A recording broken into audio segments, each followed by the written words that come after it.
Il-borma tal-inkwiet u l-qasmiet li qed jerru lil Partit Nazzjonalista komplet baqbaq hekk kif is-Sindku Nazzjonalista ta' San Ġiljan u kandidat fuq il-lista tal-Partit ta' Bernard Grech fl-aħħar elezzjoni ġenerali, Albert Buttigieg, ħareġ fil-pubbliku jakkuża lil partit tiegħu stess li bijaw għal 30 biċċa tal-fidda.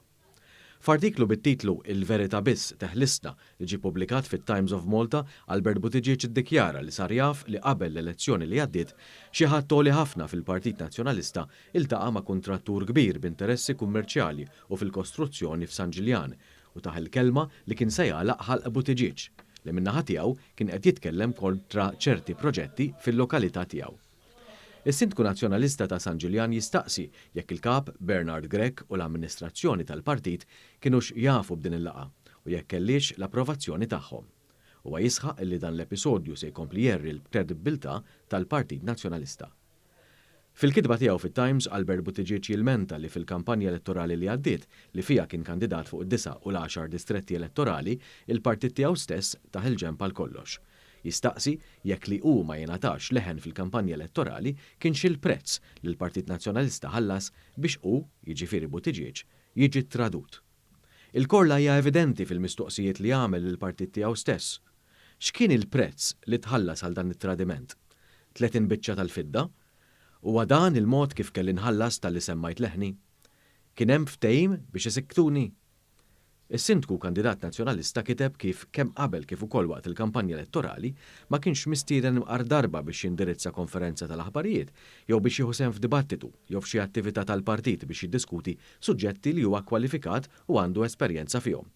Dan differenza għal kif sar mal-biċċa l-kbira tal-kandidati l-oħrajn li l-partit tom viżibbiltà kuljum. Saħaq li dan mhux fair play u akkuża lil dawk li sejħilhom il-guri tal-Partit Nazzjonalista li jażlu numru ta' kandidati preferuti u irmew l-oħrajn.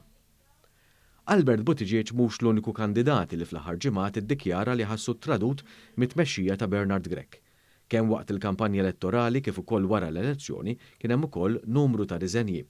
Fl-ewwel jiem tal-kampanja elettorali 4 deputati nazzjonalisti, Clyde Pooley, Kristi De Bono, Mario Gallia u Claudio Grech ħabbru l ma kinux se jkontestaw l-elezzjoni. Wara l-elezzjoni imbagħad, Doris Burch irriżenjat minn kunsilliera tal-Partit Nazzjonalista fix-Xajra u baqgħet fil-Kunsill bħala kunsilliera indipendenti.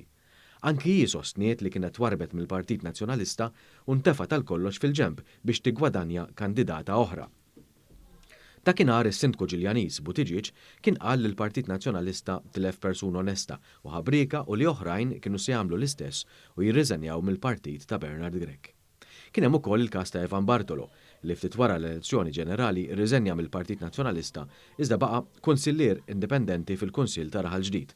Huwa kritika lil Partit Nazzjonalista u qal li l-partit li kien jimmilita fih m'għadux jarfu. Ftit wara l-elezzjoni wkoll il-Viċi Kap Nazzjonalista Robert Arrigo ħabbar li mhux se jerġa' jikkontesta l-kariga ta' Viċi Kap jew xi kariga oħra fil-Partit Nazzjonalista. Ftit ilu rriżenjaw ukoll mill-Partit Nazzjonalista Frank Psajla u martu Alessia Psajla Zammit li kienu membri tal-Kumitat Eżekuttiv tal-Partit. Frank Psajla kien serva wkoll bħala Direttur Informazzjoni tal-Partit Nazzjonalista u kien ikkontesta l-elezzjonijiet tal-Parlament Ewropew f'ismu. Alessia Psajla Zammit kienet konsilliera lokali f'isem il-Partit Nazzjonalista fis-Siġġiewi, pożizzjoni li rriżenjat minnha wkoll. Wieħed ma jistax ma jsemmix ukoll ir-riżenja riċenti tal-eks deputat tal-Blue Heroes Jason Azzopardi wara konflitt aħrax u fil-beraħ bejnu u bejn Bernard Grech.